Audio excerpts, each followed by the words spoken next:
नमस्कार, आप देख रहे हैं न्यूज वन इंडिया। मैं हूं आपके साथ कीर्ति हर्ष बिंदल और अगले आधे घंटे में तमाम बड़ी खबरों पर हम नजर डालने वाले हैं। लेकिन बात सबसे पहले नोएडा की। नोएडा के मॉल में पार्टी करने वाले सावधान। मॉल में पार्टी करना आपकी जान पर भारी पड़ सकता है। नोएडा के मॉल में यमदूत बनकर बैठे हैं बाउंसर। नोएडा के गार्डन ग्लेरिया मॉल में बाउंसर नहीं यमदूत हैं और इन बाउंसरों को ना कानून का खौफ है ना ही खाकी का। बाउंसरों से विवाद हुआ तो जान पर भारी पड़ जाएगा। गैलेरिया के बाउंसरों ने युवक को पीट पीट करके मार डाला। पार्टी के दौरान मामूली विवाद में बाउंसरों ने एक शख्स को बुरी तरह से पहले पीटा और फिर मार डाला। बिल के विवाद में एक शख्स की पीट पीट करके हत्या कर दी गई है। जेएलएन कंपनी के कर्मचारी ब्रिजेश की पीट पीट कर हत्या कर दी गई है। गैलेरिया के लास्ट लेमन्स बार में ये पार्टी हो रही थी और जेएलएन कंपनी ने बार में पार्टी का आयोजन किया था। पहले भी गार्डन ग्लेरिया में मारपीट की कई घटनाएं हुई हैं। पहले भी बाउंसरों ने कई बार ग्राहकों से मारपीट की है, लेकिन मारपीट की घटनाओं से भी सबक नहीं लिया गया है। बड़ा सवाल ये भी कि क्या आखिरकार पुलिस का खौफ किसी को नहीं रह गया है, ये बड़ा सवाल है। तो नोएडा की गार्डन ग्लेरिया में जहां एक साथ कई बार रेस्टोरेंट बने हुए हैं, जहां पर लोग नशे में धुत रहते हैं, जहां पर अपना टाइम स्पेंड करने के लिए जाते हैं, एंजॉय करने के लिए जाते हैं, वहां पर इस प्रकार की मारपीट की कोई घटना सामने आती है तो हड़कंप मच जाता है। तो लास्ट लेमन्स बार में ये पूरी घटना हुई है जहां पर एक व्यक्ति की पीट पीट करके हत्या कर दी गई है। बिल को लेकर के विवाद हुआ था और इस बिल को लेकर के नोकझोंक हुई और उसके बाद बाउंसरों ने उस व्यक्ति को पीटना शुरू कर दिया और पीट पीट करके उस व्यक्ति की हत्या कर दी गई है। बड़ा सवाल ये कि आखिरकार बाउंसरों को बेरहमी से पीटने का अधिकार किसने दिया? अगर बिल को लेकर के नोकझोंक हुई थी तो पुलिस को इत्तला क्यों नहीं किया गया? पुलिस को क्यों नहीं बुलाया गया? आखिरकार कानून को हाथ में क्यों लिया गया? और बड़ी बात ये भी कि आखिरकार इन बाउंसरों का सत्यापन करता कौन है? इनकी क्या हिस्ट्री भी खंगाली जाती है या फिर नहीं? तो ये तमाम तरह के बड़े सवाल खड़े हो रहे हैं और इस बीच नोएडा का गार्डन ग्लेरिया भी अब सवालों के घेरे में है कि आखिरकार इन बार रेस्टोरेंट में किस प्रकार का बिजनेस चलता है। यहाँ पर बाउंसर क्या लोगों की रक्षा के लिए है या फिर डराने के लिए रखे गए हैं? तो पार्टी के दौरान मामूली विवाद में बाउंसरों ने मार डाला है।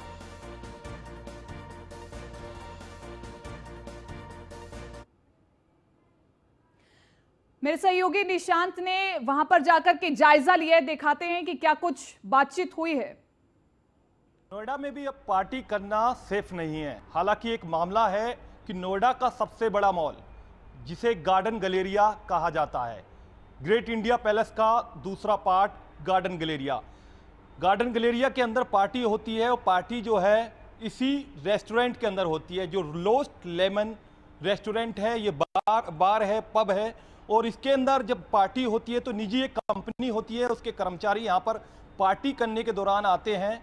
हालांकि पार्टी पहले वो कर लेते हैं और पार्टी के बाद जब उनका हिसाब बिल दिया जाता है तो बिल को लेकर झगड़ा होता है, विवाद होता है। हालांकि यहाँ पर जो बाउंसर तैनात किए गए थे, जो गुंडे तैनात किए गए थे, वो उनसे झगड़ पड़ते हैं।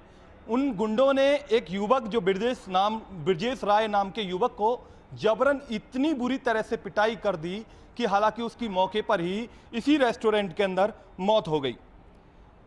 रेस्टोरेंट के जो गुंडे हैं उनको पुलिस कार्रवाई करने की बात कर रही है। हालांकि 16 लोगों को हिरासत में लिया है, लेकिन सवाल यही उठता है कि नोएडा जैसा हाई प्रोफाइल शहर और नोएडा के अंदर सबसे बड़ा मॉल गार्डन गैलेरिया के अंदर जिस तरीके से ये घटना हुई है, अब आमजन जो लोग हैं वो कहीं ना कहीं दहशत में हैं। पार्टी करने से पहले भी वो सोचेंगे और सब कुछ ये जो सारा खेल जो होता है वो नशे में होता है। नशे में पहले यहाँ पार्टी होती है, दारू पिलाई जाती है, खाना खिलाया जाता है और उसके बाद जो रेस्टोरेंट के गुंडे होते हैं वो जमकर मारपीट करते हैं। मारपीट के दौरान उस युवक की मौत हो जाती है और सबसे बड़ी बात होती है कि यहाँ जो सुरक्षा व्यवस्था की बात की जाती है वो सुरक्षा व्यवस्था पूरी तरह से फेलियर होती है। हालांकि यहाँ पर सिक्योरिटी भी यहाँ पर काफ़ी तैनात की गई है। सिक्योरिटी वाले कोई पुलिस को सूचना नहीं करते, यहाँ जमकर मारपीट की जाती है। गार्डन गैलेरिया के जो मैनेजमेंट लोग होते हैं वो पुलिस को सूचना नहीं करते, लेकिन सारा न्याय कानून पूरा यहाँ के जो गुंडे हैं वो अपने हाथ में ले लेते हैं और उस युवक की मार मार कर पीट पीट कर हत्या कर देते हैं। हालांकि इस पूरे मामले में पुलिस एक्शन में है। पुलिस ने अब तक 16 लोगों को हिरासत में लिया है। इस रेस्टोरेंट के जो लोग हैं उनको हिरासत में ले लिया, उन गुंडों को हिरासत में ले लिया है जो आरोपी हैं। सीसीटीवी फुटेज के आधार पर इसमें कार्रवाई करने की बात कर रही है। आप देखिए कि पीछे भी काफी सारे रेस्टोरेंट हैं, पब हैं, बार हैं और ये पहला मामला नहीं है। अब से पहले इस गार्डन गैलेरिया मॉल के अंदर काफी इन बारों के अंदर खुलेआम गुंडागर्दी हुई है, खुलेआम मारपीट हुई है। क्योंकि ये पहला मामला नहीं है। गाने को लेकर गुंडागर्दी होती है, खाने को लेकर गुंडागर्दी होती है, बिल को लेकर गुंडागर्दी होती है और तमाम जो सवाल हैं यहाँ की सुरक्षा व्यवस्था, मेंटेनेंस पर सवाल उठते हैं, मैनेजमेंट पर सवाल उठते हैं, गार्डन गैलेरिया के जो मालिक है उस पर सवाल उठते हैं। अब सवाल यही उठता है, न्यूज़ वन इंडिया सवाल यही करता है कि यहाँ के गार्डन गैलेरिया के जो संचालक हैं, जो मालिक हैं, उनके खिलाफ नोएडा पुलिस क्या कार्रवाई करेगी। अब देखने वाली यह बात होगी कि क्योंकि ये खान पूर्ति का मामला नहीं है, क्योंकि जो लोगों को हिरासत में लिया है उससे पहले कितने रेस्टोरेंट इस तरीके की गुंडागर्दी कर चुके हैं। इस गार्डन गैलेरिया के मालिक के खिलाफ क्या कार्रवाई होती है, सबसे बड़ा सवाल यही उठता है। वीडियो जर्नलिस्ट राम त्रिपाठी के साथ मैं Nishant Sharma, news one India, Noida. तो अब मॉल में भी लोग सुरक्षित नहीं रहेंगे तो सवाल तो खड़े होंगे ही, लेकिन इसी के साथ एक और बड़ी खबर हम आपको बता देते हैं। नोएडा के गार्डन गैलेरिया में हत्या के बाद पुलिस का एक्शन रूप देखने को मिला है। पुलिस ने सीसीटीवी के आधार पर 25 लोगों को गिरफ्तार किया है। ब्रिजेश की हत्या के आरोप में 25 लोगों को गिरफ्तार कर लिया है। कई और आरोपियों की गिरफ्तारी की कोशिश अभी की जा रही है। तो 25 लोगों को गिरफ्तार किया गया है और पुलिस अब इनसे पूछताछ करेगी।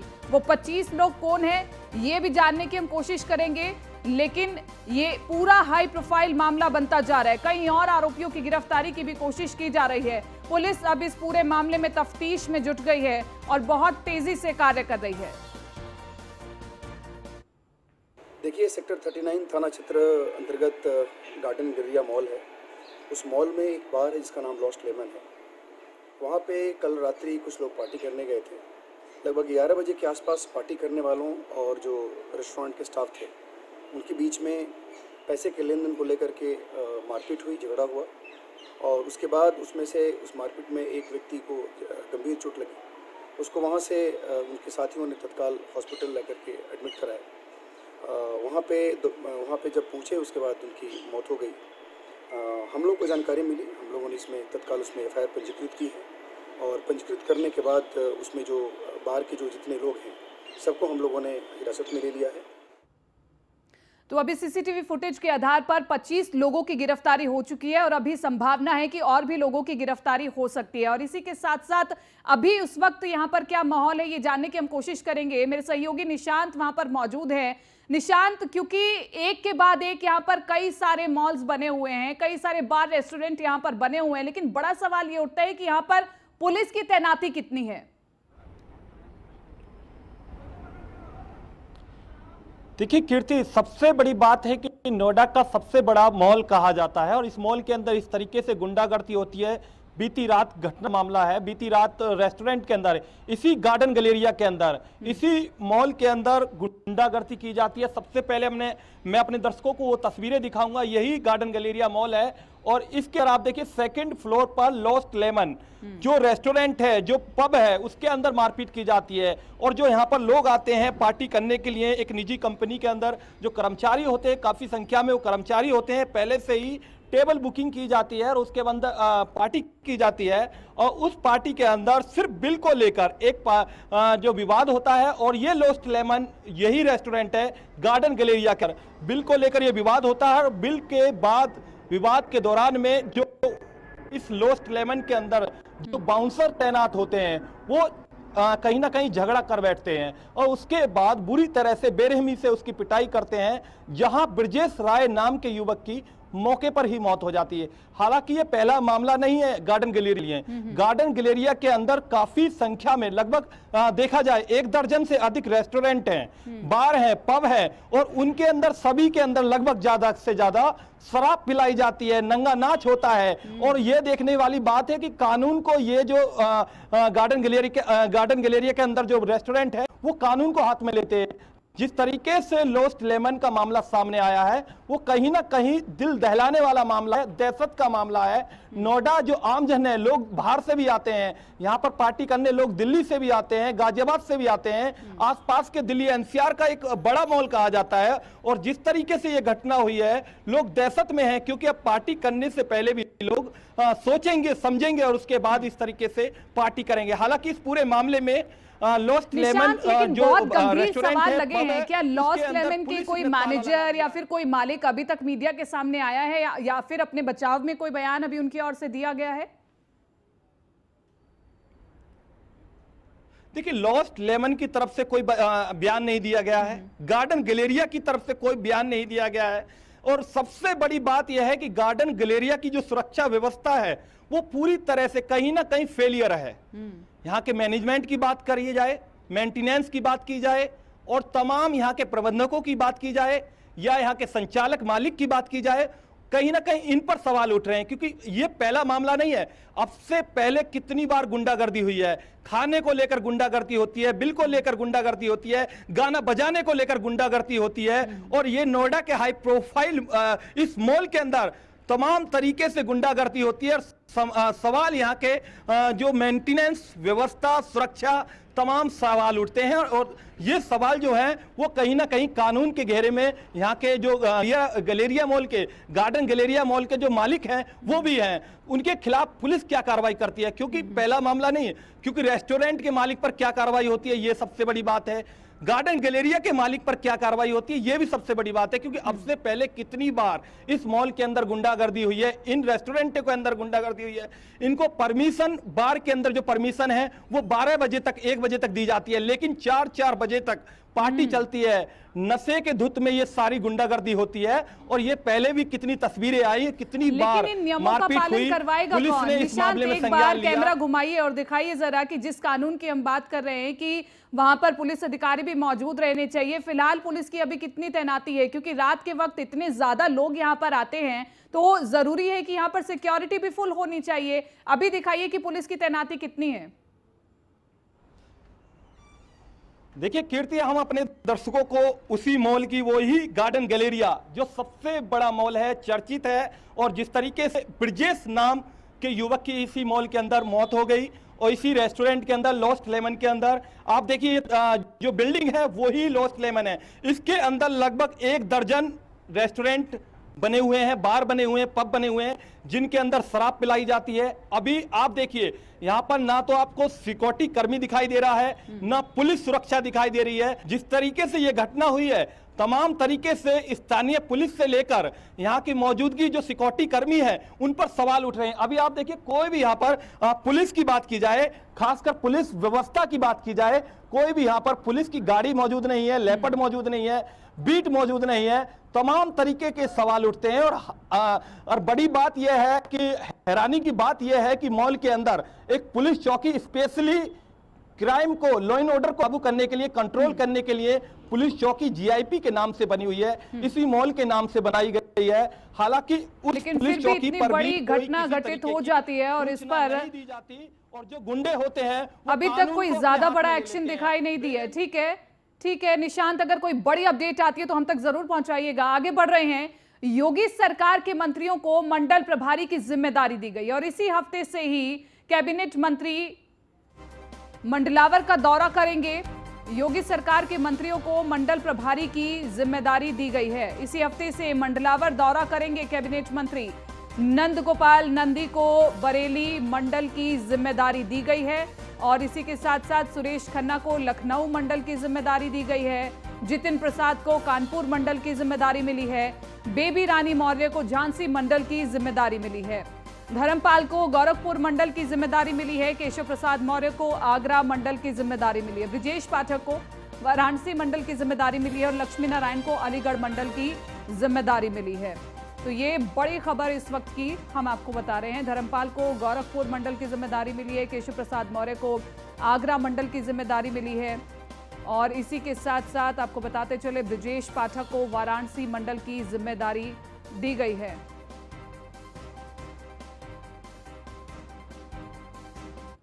तो बड़ी जिम्मेदारी दी गई है तमाम बड़े मंत्रियों को अलग अलग मंडल के हिसाब से, और इसी पर ज्यादा जानकारी के साथ मेरे सहयोगी एसके वाजपेयी लखनऊ से लाइव बने हुए हैं। एसके वाजपेयी, एक बड़ी जिम्मेदारी दी गई है मंडलों के हिसाब से, और अब आगे किस प्रकार से क्या प्रक्रिया रहेगी, किस हिसाब से आगे कार्य होगा?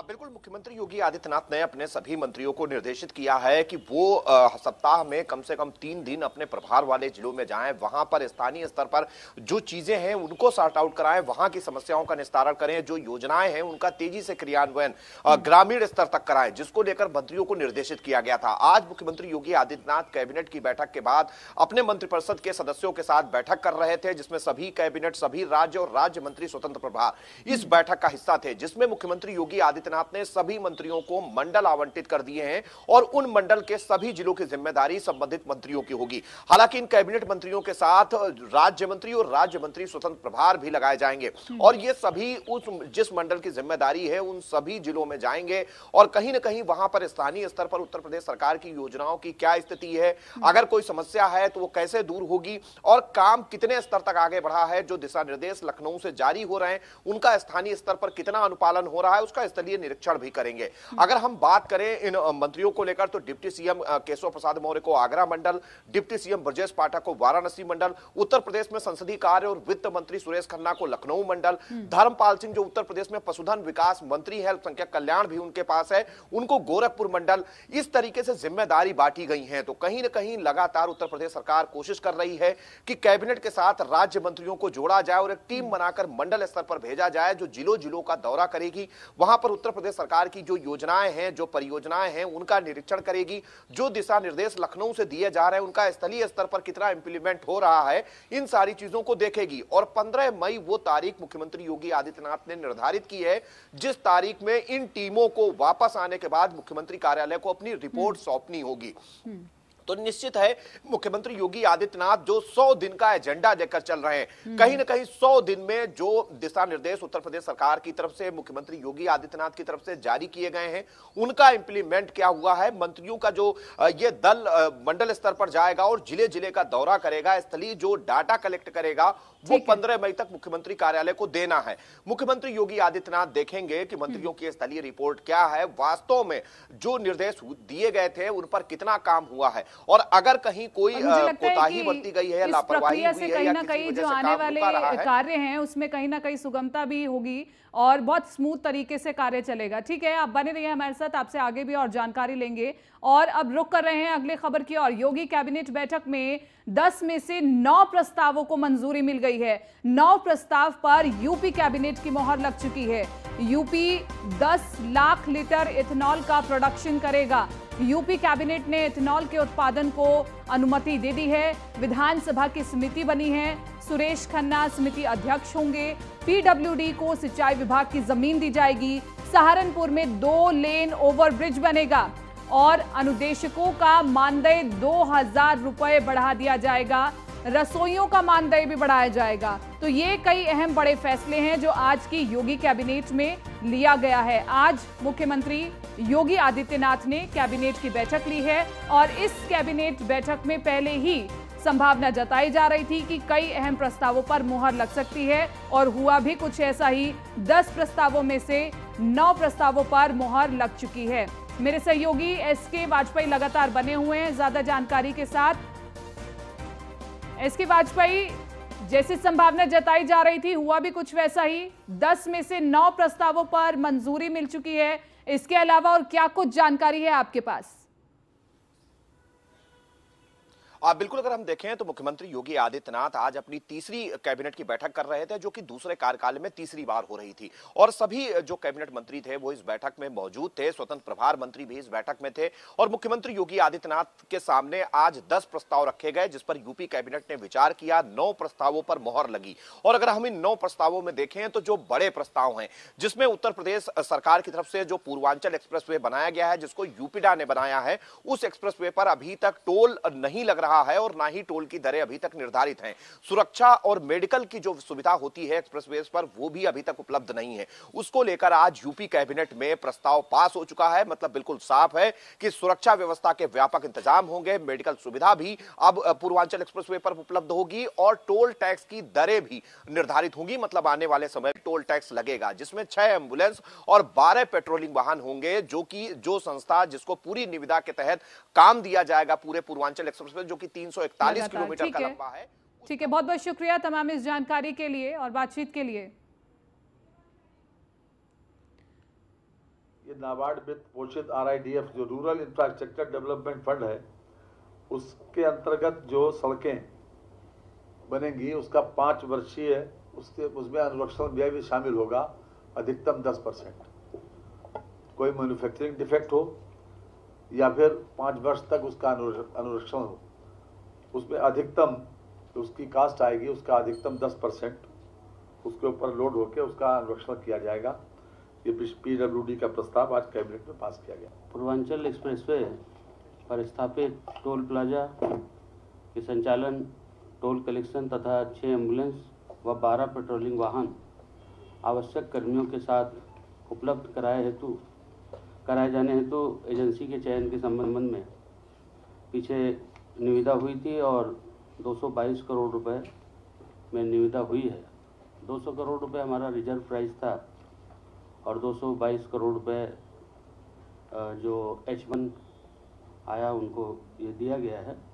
इससे जो भी टोल कलेक्शन होगा उससे जो सड़क बनाई गई है उसकी किस्तें और उसका ब्याज भरा जाएगा और जनमानस को अच्छी सुविधा मिले, इसके लिए एक्सप्रेसवे आज बेसिक शिक्षा विभाग में अंशकालिक हमारे जो अनुदेशक हैं इनका मानदेय बढ़ाने का प्रस्ताव आज रखा गया था और लगभग जो हमारे 27,555 अंशकालिक अनुदेशक हैं, जो 7,000 रुपये प्रति माह जिनको अभी सरकार के द्वारा। चलिए आगे बढ़ रहे हैं और बात करते हैं अगली महत्वपूर्ण खबर की। प्रयागराज से अगली बड़ी खबर है। सीएम योगी के वास्तविक नाम को लेकर के याचिका लगी है। वास्तविक नाम से शपथ दिलाए जाने की मांग की गई थी। सीएम योगी के नाम को लेकर के याचिका लगाई गई थी। याचिकाकर्ता पर हाईकोर्ट ने जुर्माना ठोक दिया है। हाईकोर्ट ने 1 लाख हर्जाने के साथ याचिका को भी खारिज कर दिया है।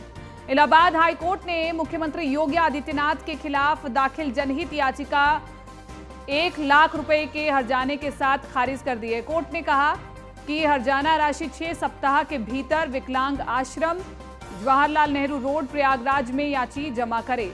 यह आदेश चीफ जस्टिस राजेश बिंदल और जस्टिस पीयूष अग्रवाल की खंडपीठ ने दाखिल याचिका पर दिया है।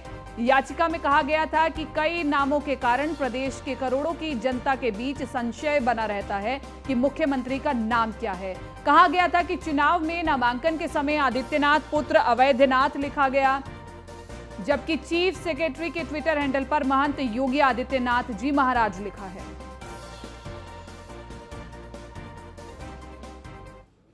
चलिए आगे बढ़ रहे हैं। अलीगढ़ दौरे पर रहे कारागार मंत्री धर्मवीर प्रजापति ने कहा कि पिछले 5 साल के मुख्यमंत्री के कार्यकाल में बहुत कुछ सुधार जेलों में भी हुआ है और जेलों में कैदियों के साथ एक आत्मीय व्यवहार हो, उनको ये महसूस ना होने दे कि हम 4 दीवारी के अंदर कैद हैं। उन्होंने कहा कि जब एक कैदी परिवार से बाहर की दुनिया से दूर होते हैं तो पश्चाताप भी होता है और ऐसे में कैदियों को सुधारने का पूरा अवसर देंगे। उन्होंने कहा कि हमारी इच्छा है कि कैदी जो आकस्मिक कैदी बनते हैं उन कैदियों की मनोदशा को बदला जाए, बाहर जाकर वो एक अच्छे इंसान बनकर जिए।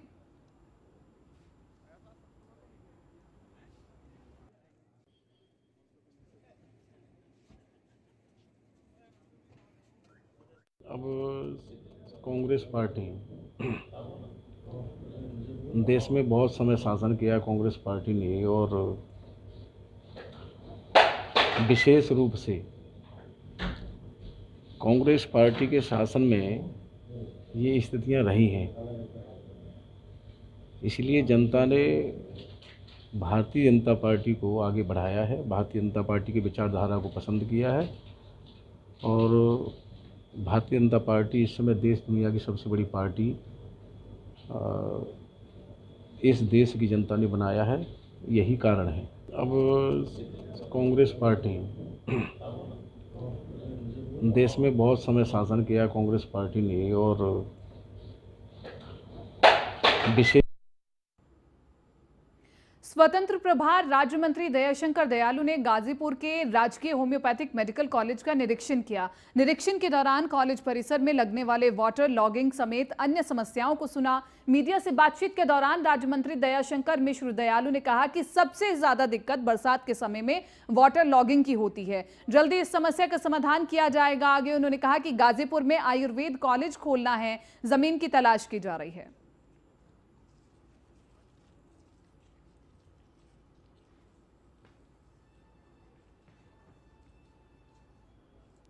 फिलहाल इस बुलेटिन में मेरे साथ इतना ही। आप बने रहिए न्यूज़ 1 इंडिया के साथ।